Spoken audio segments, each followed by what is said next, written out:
Disclaimer.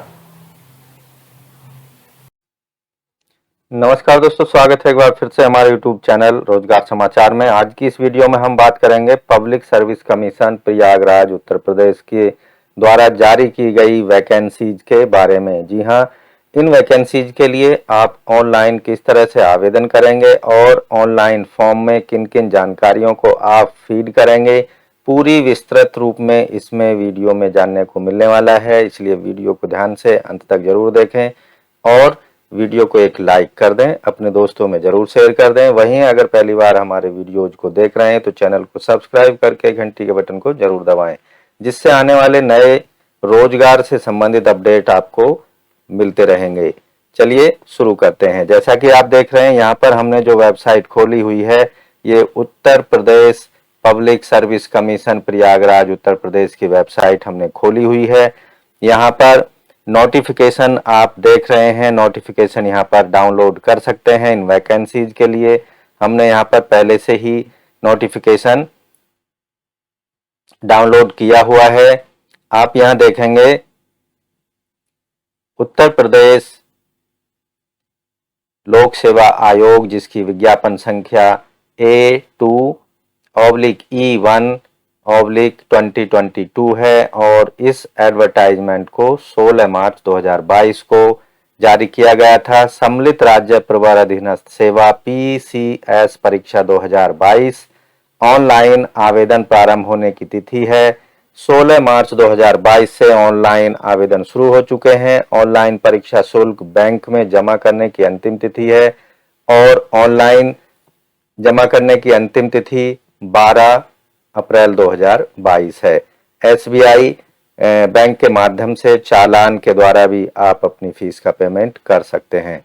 Online आवेदन स्वीकार करने की अंतिम रूप से जो कंप्लीट आवेदन है उनको सबमिट कर सकते हैं 16 अप्रैल 2022 तक।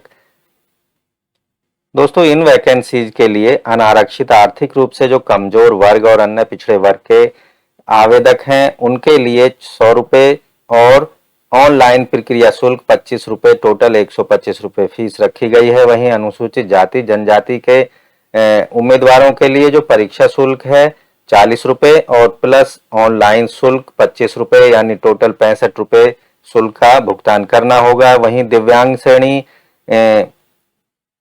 आवेदकों के लिए परीक्षा शुल्क नील है और आवेदन प्रक्रिया जो शुल्क है वो 25 रुपये रखी गई है, यानी टोटल शुल्क 25 रुपये दिव्यांग श्रेणी के उम्मीदवारों को पेमेंट करनी पड़ेगी। वहीं भूतपूर्व सैनिकों के लिए जो परीक्षा शुल्क 40 रुपये और ऑनलाइन प्रक्रिया शुल्क है 25 रुपये। इस तरह से भूतपूर्व सैनिकों के लिए 65 रुपये फीस का पेमेंट करना है। स्वतंत्रता संग्राम सेनानी के आश्रित महिला कुशल उत्कृष्ट खिलाड़ियों के लिए अपनी मूल श्रेणी के अनुसार उनको फीस का पेमेंट करना होगा। अब दोस्तों, इस वीडियो में हम जिन पदों के बारे में चर्चा कर रहे हैं उनका चयन लिखित परीक्षा और साक्षात्कार के माध्यम से होगा। पदों की बात करें तो यहाँ पर उप निबंधक, सहायक अभियोजन अधिकारी, जिला बेसिक शिक्षा अधिकारी, सह जिला विद्यालय निरीक्षक और अन्य समकक्षीय प्रशासनिक पद, जिला प्रशासनिक अधिकारी। यहाँ पर उप निबंधक, सहायक अभियोजन अधिकारी, परिवहन, इनके लिए विधि स्नातक यानी लॉ में आपके पास डिग्री होनी चाहिए। वहीं जिला बेसिक शिक्षा अधिकारी, सह जिला विद्यालय निरीक्षक और अन्य समकक्षीय प्रशासनिक पद, जिला प्रशासनिक अधिकारी के पदों के लिए आवेदक के पास स्नातक की उपाधि होना अत्यंत आवश्यक है। वहीं जिला लेखा परीक्षा अधिकारी, वित्त लेखा विभाग के लिए वाणिज्य स्नातक होना चाहिए उम्मीदवार को।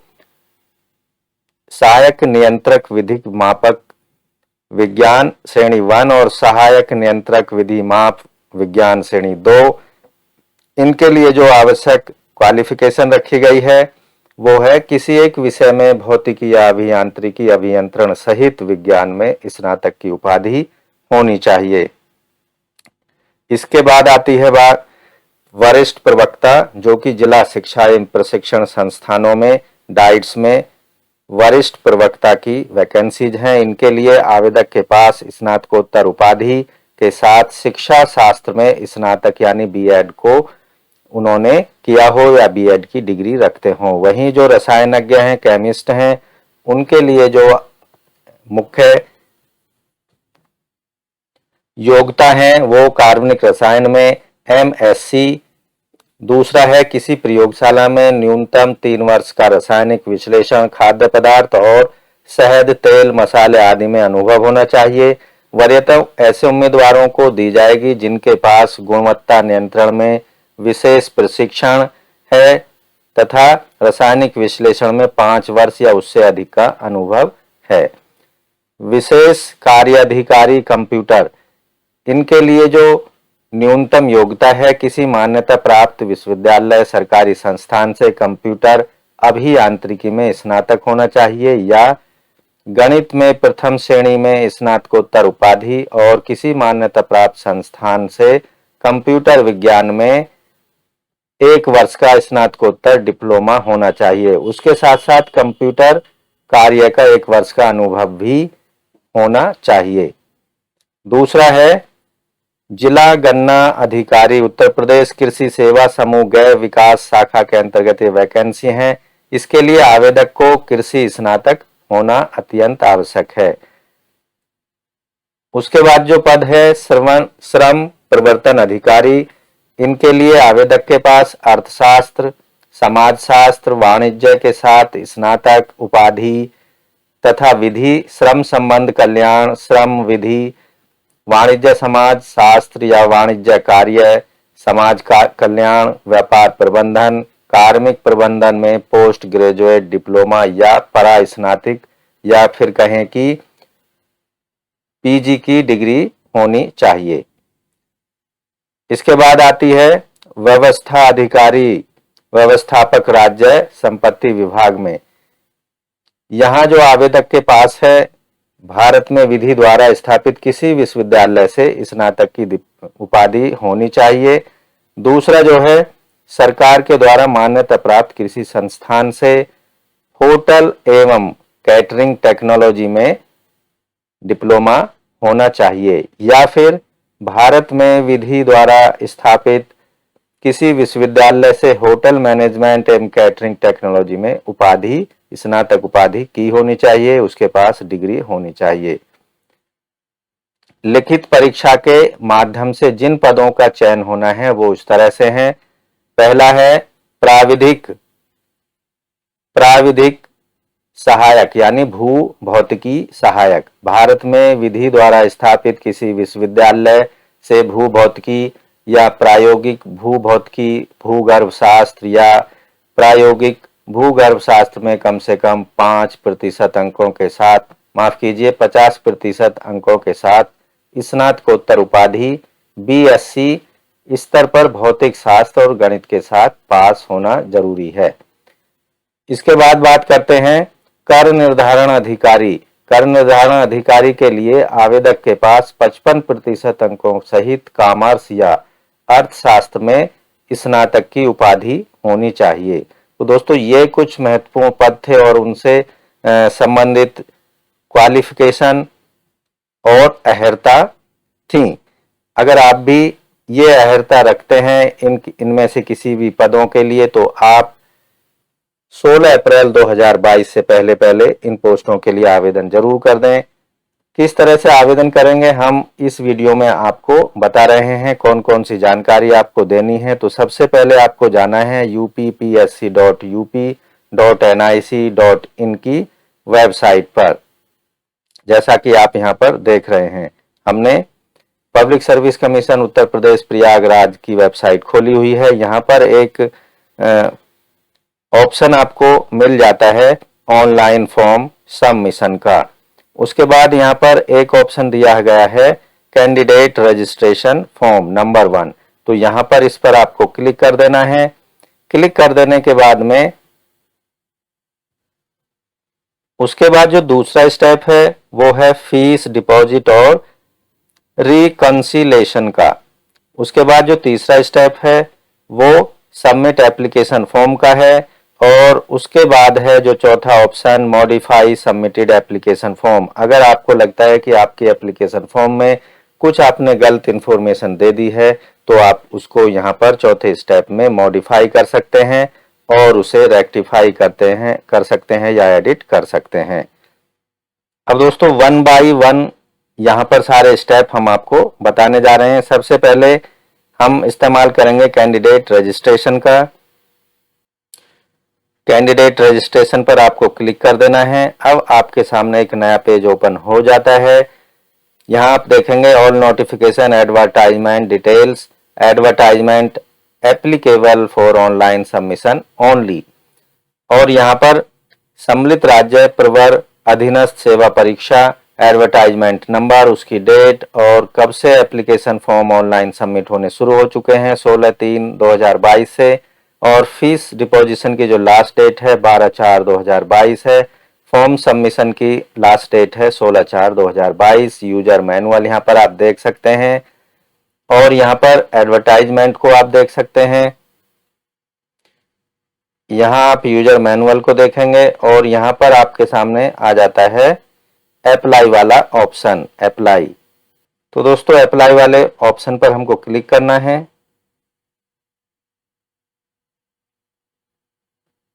अब हमारे सामने एक नया पेज ओपन हो चुका है। यहाँ आप देखेंगे परीक्षा का नाम दिया गया है, सम्मिलित राज्य प्रवर अधीनस्थ सेवा परीक्षा, विज्ञापन संख्या दी गई है, विज्ञापन प्रारंभ की तिथि यहाँ पर दी गई है।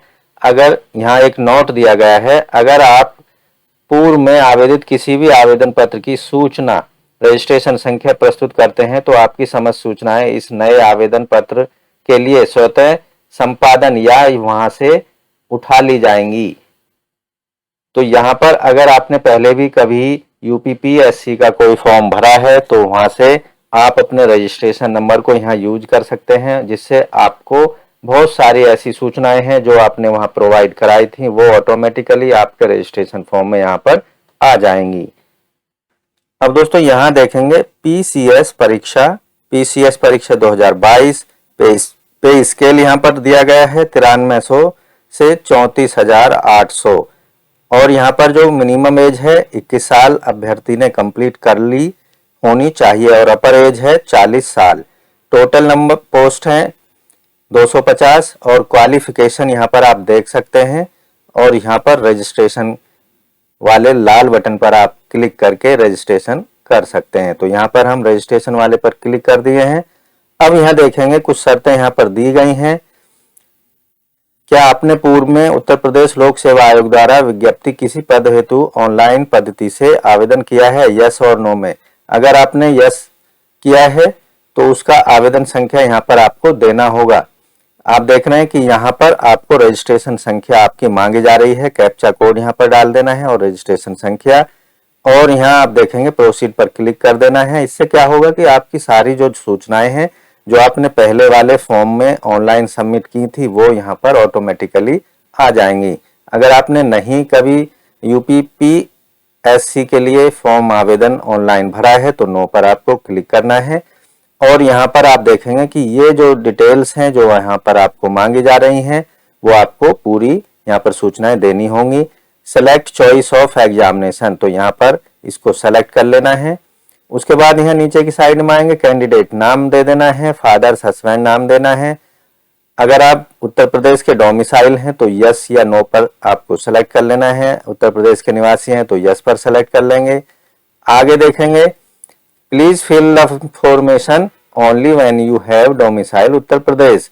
अगर आप उत्तर प्रदेश के डोमिसाइल हैं तो उस कंडीशन में ही आपको ये इंफॉर्मेशन देनी है। तो यहाँ पर are you dependent of UP freedom fighter, तो हम जैसे नो। एक्स आर्मी, इको, एसएससीओ और सीओ ऑप्शन यहाँ पर, तो यहाँ पर अगर इनसे रिलेशन है आपका कोई से भी तो इनको सेलेक्ट कर लेना है, नहीं तो नो को सेलेक्ट करना है। आर यू फिजिकली हैंडीकैप्ड या दिव्यांगजन ऑफ उत्तर प्रदेश, तो यहाँ पर आपको सेलेक्ट कर लेना है। दिव्यांगजन के लिए यहाँ से दी हुई जो भी कैटेगरी यहाँ पर दी गई हैं उनको सेलेक्ट कर लेना है। यहाँ पर नो हमने सेलेक्ट कर लिया है। उसके बाद are you skilled player of UP, अगर आप उत्तर प्रदेश के स्किल्ड प्लेयर हैं तो यस और नो में से सेलेक्ट कर लेना है। हम यहाँ नो को सेलेक्ट करेंगे। उसके बाद are you state government employ of Uttar Pradesh, तो यहाँ पर सेलेक्ट कर लेना है यस और नो में से। अगर आप एम्प्लॉय हैं उत्तर प्रदेश सरकार के पहले से तो यस पर क्लिक करना है, नहीं तो नो पर। हम यहाँ पर यस पर क्लिक करेंगे। जैसे ही आपने यस पर क्लिक किया और उसको सेलेक्ट किया तो यहाँ सर्विस ड्यूरेशन ईयर मंथ और डे में यहाँ पर मांगी जा रही है। उस सर्विस का यहाँ पर आपको टोटल टाइम देना है, कितने साल की आपकी सर्विस हो चुकी है और कितने मंथ्स की सर्विस हो चुकी है, वो सारी डिटेल आपको यहाँ पर प्रोवाइड करानी होगी। Please select. अब नीचे की साइड में आएंगे debarred from UP public service commission. तो अगर कभी आपको परीक्षा देने से रोका गया है उत्तर प्रदेश पीसीएस के द्वारा तो यस और नो पर क्लिक करना है, नहीं तो नो पर सेलेक्ट कर लेना। कैटेगरी यहाँ पर सेलेक्ट कर लेनी है अपनी। आप सामान्य जाति के हैं, CST या फिर अन्य पिछड़े वर्ग से संबंधित रखते हैं, तो मैं यहाँ पर सामान्य सेलेक्ट कर लेता हूँ। अब दोस्तों जैसे ही आप सामान्य कैटेगरी का चयन यहाँ पर करते हैं तो आपके सामने एक ऑप्शन और डिस्प्ले हो जाता है, select are you in economically weaker section EWS। अगर यहाँ से आप यस और नो सेलेक्ट कर सकते हैं। अगर आप सामान्य श्रेणी के EWS कैटेगरी से संबंधित हैं तो यस पर क्लिक करना है। और आप यहाँ देख रहे हैं एक पॉपअप मैसेज आ चुका है, आर्थिक रूप से कमजोर वर्गों EWS के अंतर्गत आरक्षण का दावा करने वाले अभ्यर्थियों के परिवार की समस्त स्रोतों से जैसे वेतन, कृषि, व्यापार या व्यवसाय आदि से आय आवेदन करने के वर्ष के पहले वर्ष की आय 8 लाख से कम है और वह आर्थिक रूप से कमजोर वर्गों EWS को 10% आरक्षण दिए जाने संबंधी उत्तर प्रदेश शासन के कार्मिक अनुभाग 2 के कार्यालय ज्ञापन संख्या 1/2019/4/1/2/2/19 TC सेकेंड दिनांक 18/2/2019 में विहित शर्तों के अंतर्गत आता है। तो यहाँ ओके पर हमें प्रेस कर देना है। अगर यहाँ आप नो को सेलेक्ट करते हैं तो उस कंडीशन में आपके सामने वही शर्तें वापस आ जाती हैं और यहाँ पर आपको ओके को दबा देना है। आप यहाँ पर देखेंगे अब आपका जो सिलेक्शन है यहाँ पर एन आ चुका है। उसके बाद आपको यहाँ पर डेट ऑफ बर्थ अपनी दे देनी है। डेट ऑफ बर्थ DDMMYY में यहाँ पर देनी है। मान लीजिए आपके डेट ऑफ बर्थ 2 और महीना जनवरी और ईयर मान लीजिए कोई भी आपका ईयर है। तो इस तरह से आपको अपनी डेट ऑफ बर्थ यहाँ पर सेलेक्ट कर लेनी है। और अब यहाँ पर आप देखेंगे नीचे की साइड में आपको अपना जेंडर सेलेक्ट कर लेना है। आप मेल हैं, फीमेल हैं, महिला पुरुष जो भी हैं आप यहाँ पर सेलेक्ट कर लेंगे। उसके बाद यहाँ पर आर यू मैरिड, क्या आप मैरिड हैं, शादीशुदा हैं, यस और नो पर क्लिक करना है। अगर आप यस पर सेलेक्ट करते हैं उसके बाद आपको मोबाइल नंबर देना है और अपना ईमेल एड्रेस यहाँ पर दे देना है। और ये सारी देने के बाद में चीजें आपको यहाँ पर high school, intermediate, board, year passing, roll number, detail यहाँ पर प्रोवाइड करानी होगी। हाई स्कूल, बोर्ड का नाम आपको यहाँ पर दे देना है। इस लिस्ट से आपको अपना हाई स्कूल का जो बोर्ड है उसको यहाँ पर सेलेक्ट कर लेना है। अब यहाँ से पासिंग ईयर आपको सेलेक्ट कर लेना है। डेट ऑफ बर्थ यहाँ पर आपको दे देनी है DDMMYY फॉर्मेट में। उसके बाद आपको यहाँ पर अपना जेंडर सेलेक्ट कर लेना है, आप पुरुष हैं या महिला हैं। उसके बाद आप यहाँ पर नीचे आएंगे, आर यू मैरिड, आप विवाहित हैं या अविवाहित हैं, यहाँ पर यस और नो पर आपको सेलेक्ट कर लेना है। उसके बाद अपना मोबाइल नंबर देना है और ईमेल आईडी यहाँ पर दे देनी है। उसके बाद नीचे की साइड में आएंगे, हाई स्कूल और intermediate, board, year of passing और रोल नंबर डिटेल आपको यहाँ पर देनी है।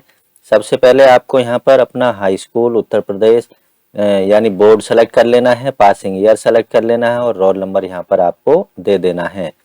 उसके बाद यहाँ पर इंटरमीडिएट से रिलेटेड आपको डिटेल देनी है। इंटरमीडिएट यानी 12th क्लास का बोर्ड आपको यहाँ पर सेलेक्ट कर लेना है, उत्तर प्रदेश। अब यहाँ पर आपको पासिंग ईयर सेलेक्ट करना है और रोल नंबर उसका दे देना है। नीचे की साइड में आएंगे दोस्तों, एसेंशियल क्वालिफिकेशन आपको यहाँ पर डिटेल देनी है किसी मान्यता प्राप्त विश्वविद्यालय से स्नातक डिग्री आवेदन पत्र स्वीकार किए जाने की अंतिम तिथि तक अभ्यर्थी को या आवेदक को अवश्य धारित करनी चाहिए। यानी इस ऑनलाइन आवेदन प्रक्रिया के पहले ही आपके पास में ग्रेजुएशन की डिग्री होना अत्यंत आवश्यक है। तो यहाँ पर यस और नो पर आपको सेलेक्ट कर लेना है। अगर आपके पास ग्रेजुएशन की डिग्री पहले से है तो यस पर आपको सेलेक्ट कर लेना है। आपको जो स्नातक की डिग्री है उसमें ग्रेड सिस्टम था या मार्क्स सिस्टम था या टोटल मार्क्स, यहाँ पर ये आपको सारी डिटेल देनी होंगी। उसके बाद ये कैप्चा जो दिया गया है यहाँ पर इस कैप्चा को भर देना है और वैलिडेट एंड प्रीव्यू पर आपको क्लिक करना है। तो ये सारी चीजें यहाँ पर आपको करनी पड़ेंगी और आपका रजिस्ट्रेशन कंप्लीट हो जाता है। अब दोस्तों वैलिडेट एंड प्रीव्यू पर क्लिक कर देना है। अब आपके सामने आपकी सारी जानकारी जो आपने एप्लीकेशन फॉर्म में प्रोवाइड कराई है वो आपके सामने डिस्प्ले हो जाएगी। अब आपके सामने सारी डिटेल यहाँ पर आ चुकी है। आप इसमें अच्छे से चेक कर सकते हैं जो भी इंफॉर्मेशन आपने प्रोवाइड कराई है वो सही आई हुई है या नहीं। अगर आपको लगता है कि कुछ इसमें आपने गलत इंफॉर्मेशन दे दी है तो आप एडिट वाले बटन का इस्तेमाल कर सकते हैं और उसमें सुधार कर सकते हैं। अब हम यहाँ पर इस बॉक्स को टिक कर देंगे अगर आपको लगता है कि आपकी जो इंफॉर्मेशन सब कुछ सही है, और सबमिट वाले ऑप्शन पर आपको क्लिक कर देना है।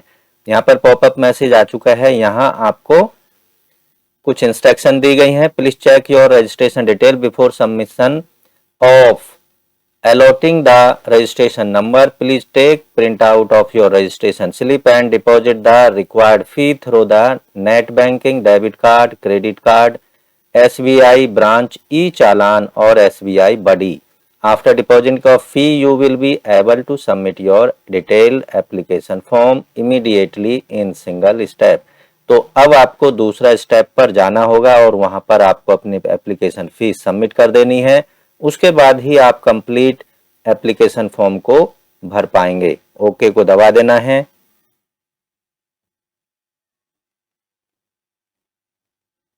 अब दोस्तों यहाँ पर आपकी जो रजिस्ट्रेशन है वो हो चुका है। Congratulation, you have been registered successfully.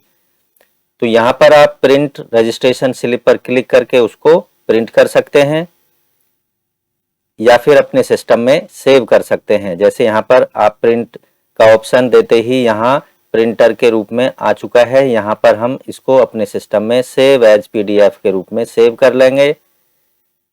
अब आप इस पेज के नीचे की साइड में आते हैं तो यहाँ पर फीस पेमेंट का ऑप्शन आपको मिल जाता है। Fee to be deposited 65 rupees, click here to be pay required fees.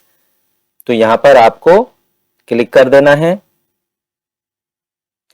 अब यहाँ पर अटेंशन करके एक नोटिस आया हुआ है। Please view your personal detail carefully, specially your domicile, caste, subcaste, category. If you have any change in these above field then kindly modify only on time before to deposit of application fees. If you want to change domicile, caste, subcaste, category, then click yes, otherwise no. तो यहाँ पर हमको no पर click कर देना है क्योंकि हमें कोई चेंजिंग नहीं करना है। अब दोस्तों हमारे सामने application fees module, application fee payment module वाला पेज ओपन हो चुका है। एडवर्टाइजमेंट और application applied for the post यहाँ पर दिखाया है। आपकी यहाँ पर डिटेल दिखाई देगी, रजिस्ट्रेशन नंबर, उसके बाद फी डिटेल यहाँ पर दिखाई देगी, रिक्रूटमेंट फी अमाउंट यहाँ पर दिखाई देगा। नीचे की साइड में आएंगे तो यहाँ आप देखेंगे प्रोसीड फॉर फी डिपोजिशन, इस पर आपको क्लिक करना होगा।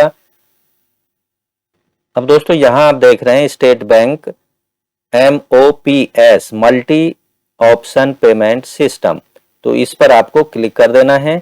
अब यहाँ प्रोसीड फॉर फीस डिपोजिशन पर क्लिक करना होगा। SBI MOPS जो है उसके अंतर्गत आपको application fees plus bank charges plus service charges tax extra payment करना होता है।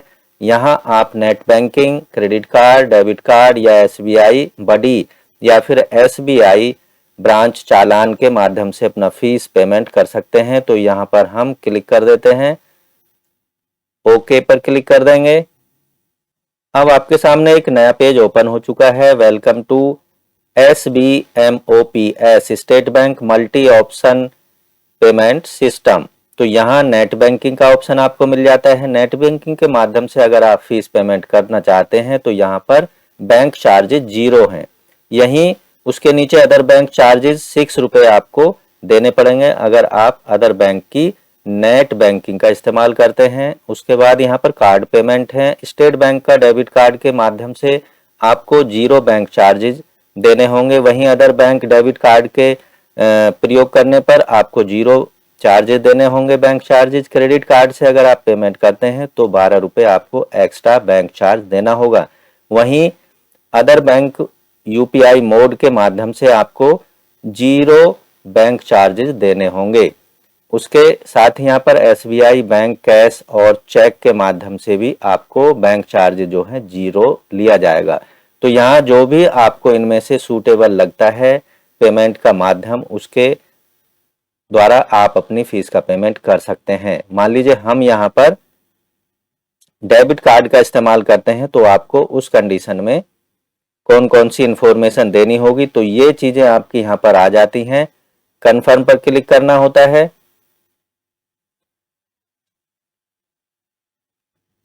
अगर आप इस माध्यम से अपनी फीस पेमेंट नहीं करना चाहते हैं तो यहाँ पर देखेंगे click here to about this transaction and return to the e Pariksha payment gateway UP। तो यहाँ पर आपको क्लिक कर यहाँ दोस्तों हम UPI बैंक चार्ज जहाँ पर निल हैं UPI के माध्यम से अपनी फीस का पेमेंट करेंगे। अब यहाँ इस पेज के नीचे की साइड में प्लीज सेलेक्ट वाला एक ऑप्शन है। यहाँ पर 2 ऑप्शन आपको दिए गए हैं, VPA, दूसरा है QR कोड। तो यहाँ डायरेक्टली आप QR कोड का इस्तेमाल करके आप उसको स्कैन करके डायरेक्टली पेमेंट कर सकते हैं, या फिर अपना जो VPA है उसका इस्तेमाल करके यहाँ पर अपना पेमेंट कर सकते हैं। यहाँ पर आपको VPA नंबर देना होगा और VPA रिमार्क देना होगा। रिमार्क में ओनली अल्फा न्यूमेरिक और @ एंड कैरेक्टर का इस्तेमाल आपको करना है। अगर आप QR कोड को सेलेक्ट करते हैं तो यहाँ आपके सामने QR कोड जनरेट हो जाता है, जैसे आप नीचे की साइड में देख रहे हैं। और इस QR कोड को आप डायरेक्टली स्कैन कर सकते हैं और अपना फीस का पेमेंट कर सकते हैं। हम QR कोड को स्कैन करके फीस पेमेंट कर रहे हैं। अब दोस्तों हमने अपनी फीस का पेमेंट कर दिया है QR कोड को स्कैन करने के बाद। यहाँ एक टाइमिंग आपके सामने चल रही है मिनट्स में। जैसे ही आपकी ट्रांजैक्शन की प्रक्रिया पूरी हो जाती है तो ये यहाँ देखेंगे, please note that this is only a remittance from not form not an acknowledgement. यहाँ पेमेंट हो चुका है, आप नोटिफिकेशन आ चुका है, your transaction status is success. Okay पर आपको क्लिक करना है। अब यहाँ पर आप देखेंगे आपकी जो रेफरेंस नंबर है, मर्चेंट रेफरेंस नंबर है, अमाउंट टू बी रेमिटेड है 65 रुपीज और स्टेटस यहाँ आप देखेंगे सक्सेस आपका हो चुका है। और आपका जो पेमेंट एक्नॉलेजमेंट रिसिप्ट है वो भी यहाँ पर जनरेट हो चुकी है। तो इस तरह से आप दोस्तों QR कोड का स्कैन करके आप बड़े ही आसानी से अपने फीस का पेमेंट कर सकते हैं। अब इस पेज पर नीचे की साइड में आपको 2 ऑप्शन मिल जाते हैं, प्रिंट पेमेंट रिसिप्ट, यहाँ पर आप रिसिप्ट को प्रिंट कर सकते हैं इस पर क्लिक करके, और दूसरा है proceed for final submission of application form. इस पर क्लिक करके आप अपने एप्लीकेशन फॉर्म को फाइनली सबमिट कर सकते हैं। तो यहाँ पर हम प्रिंट पेमेंट रिसिप्ट पर अभी क्लिक कर देते हैं और अब इसको फ्यूचर रेफरेंसेस के लिए सुरक्षित कर लेते हैं, अपने सिस्टम में सेव कर लेंगे। अब यहाँ पर प्रोसीड फॉर फाइनल सबमिशन पर क्लिक करना है। अब आपके सामने एक नया पेज ओपन हो चुका है। आपकी कुछ डिटेल यहाँ पर दी गई है, ट्रांजैक्शन से रिलेटेड, फी सबमिशन से related, application fee type, recruitment. Click here to proceed पर क्लिक करना होगा। अब आपके सामने नया पेज आ चुका है। यहाँ पर आपकी registration number, transaction ID, fees किस बैंक के माध्यम से पेमेंट किया, स्टेट बैंक ऑफ इंडिया, और ट्रांजैक्शन की डेट, ये सारी डिटेल यहाँ पर दी गई हैं। अब दोस्तों इस पेज पर नीचे की साइड में आप यहाँ देखेंगे आपको स्कैन्ड फाइल अपलोड करनी है। चूज स्कैन फोटो, यहाँ पर आपको अपलोड करना होगा। आपको अपलोड फोटो करते समय ध्यान रखना है आपका जो फोटो का चौड़ाई है वो 3.5 सेंटीमीटर होनी चाहिए और उसकी जो हाइट है, ऊंचाई है वो 4.5 सेंटीमीटर, उसमें 1.5 सेंटीमीटर जो हाइट है वो सिग्नेचर की होनी चाहिए, यानी जो टोटल फोटो की सिग्नेचर सहित ऊंचाई है वो 6 सेंटीमीटर होनी चाहिए। और आपको अपना फोटो जेपीईजी या जेपीजी फाइल फॉर्मेट में अपलोड करना है और जो आपका स्कैन्ड इमेज है उसकी मैक्सिमम जो साइज है वो 50 केबी होना चाहिए। और इमेज डायमेंशन यहाँ आपने देख ही लिया 3.5 बाई 6 सेंटीमीटर। और डीपीआई जो होनी चाहिए, आपके जो फोटो स्कैन किया है 200 डीपीआई पर आपको स्कैन करना है। और अपलोड कर देने के बाद में यहाँ पर जो कैप्चा दिया गया है उसको यहाँ डाल देना है और अपलोड फोटो एंड सिग्नेचर पर क्लिक कर देना है। अब हमने यहाँ पर स्कैन्ड फोटो फाइल सेलेक्ट कर ली है, अपलोड फोटो एंड सिग्नेचर पर क्लिक कर देना है।